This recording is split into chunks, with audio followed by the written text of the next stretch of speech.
Today we're going to talk about slowly building up to something. Hello everyone, Semiretiredbob here. I talk about the carnivore diet, all things related to the carnivore diet, and miscellaneous odds and ends. If you're new to the channel, welcome, I'm glad you're here. What you're watching is you're watching me walk. The interesting thing about this is that a little over 2 years ago I couldn't do this. I could barely stand for a couple of minutes without severe pain. Now I'm out here walking every day. If you're returning to the channel, welcome back. I'm glad you're here as well. It means a lot to me that you choose to spend just a few moments of your day with me. I'd like to ask you all to help me out just a little bit. Go ahead and hit that thumbs up button. Drop down in the comments and say hi, Bob. And if you haven't subscribed yet, why don't you go ahead and hit that subscribe button. All these things are absolutely free and help me get the word out that it's never too late to change your life. We've all heard Dr. O'Mara talking about sprinting. Now, of course, the one thing we have to do is slowly build up to it. I've been walking outside every day for almost 2 years now. And you guys know that I've been doing jumping jacks as fast as I can as my version of sprinting. And I believe it's helped a lot. You probably can't tell right now, but I'm going up that long hill to the stop sign, and I'm trying to walk it a little bit faster. And I'm going to try to walk it a little bit faster every day until hopefully just before I go south to Texas, I can sprint up this hill. I don't know if I'll actually ever get that far. We'll see how it goes. But for now, I'm walking faster up this hill. We need to be careful though. As we pick up a new exercise, whether it be just sitting and standing at your desk or in your easy chair in the front room, or whether you're trying to do push-ups or whatever exercise it is you're trying to do, you need to build up to it slowly to avoid injury. You know, that's one of the big problems I had. Not so much injury, but back before the carnivore diet, back when we all knew all you really had to do to lose weight was to eat less and move more. Because of my gout, every time I started a Move More program, I'd get a gout flare-up, and then I'd be stuck for several weeks waiting on that to go away, and I'd be right back where I started, or a little bit worse. I don't know exactly how much faster that was, but I feel like I've made it up to the stop sign much quicker than I usually do.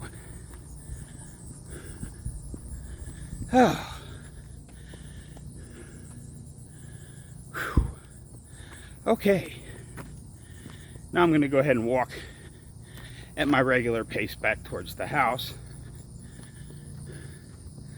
because it is 92 degrees out here right now with almost 10 degrees of humidity.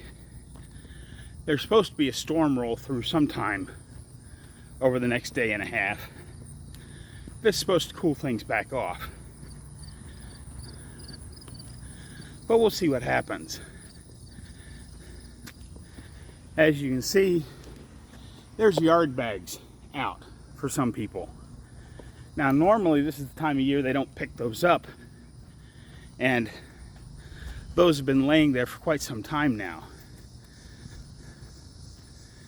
because the city will pick those up on regular trash pickup if you pay for the stickers to put on the bags.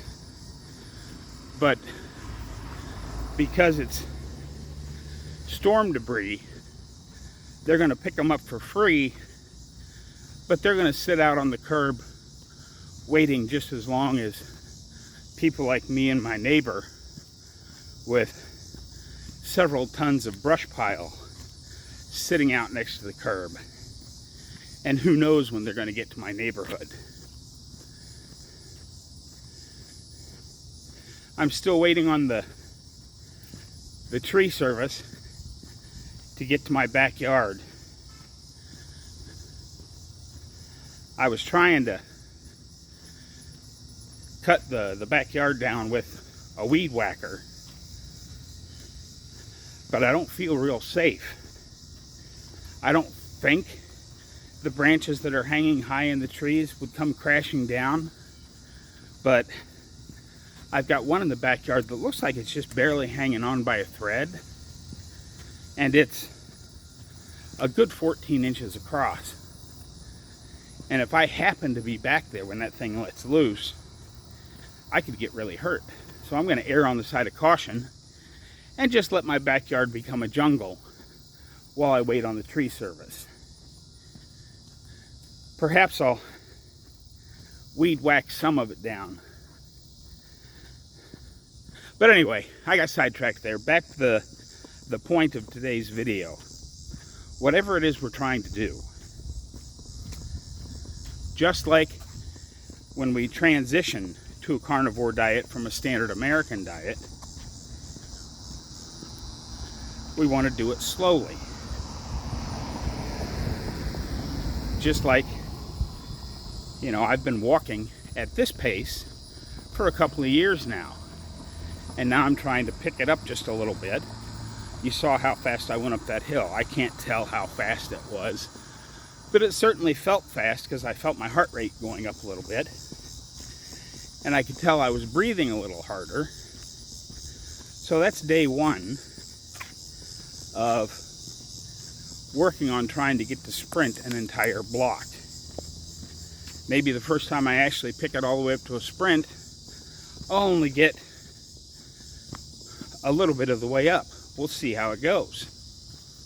But just remember, in anything, whether it's the carnivore diet or some form of exercise, build up to things slowly. Because if you don't, you could end up getting hurt. And then where will you be? You know, if you decide you want to be able to do push-ups, that's great. I'm a big fan of push-ups. But start slow. You know, start with wall push-ups, then move to a stairway or a kitchen counter. Slowly drop yourself down into a regular push-up position and do it in such a way that you're pushing yourself, but you're also not risking injury.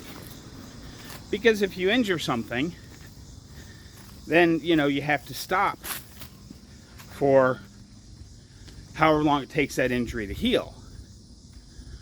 So take it slow and steady. Push yourself, but don't push yourself so much that you hurt yourself. Slow and steady wins the race, guys. Just like on Carnivore Diet, Carnivore Way of Life. This is not a sprint. We didn't get unhealthy overnight. We're not going to get healthy again overnight. It's a slow, steady process, but if we slowly work towards the habits that will keep us healthy for a lifetime, that's really what we're after. Hopefully some of what I said today made sense. That's what I've got for you today, folks. Don't forget, get out there, be 1% better. Today, tomorrow, every day. Have a great day, folks. I'll see you in the next one.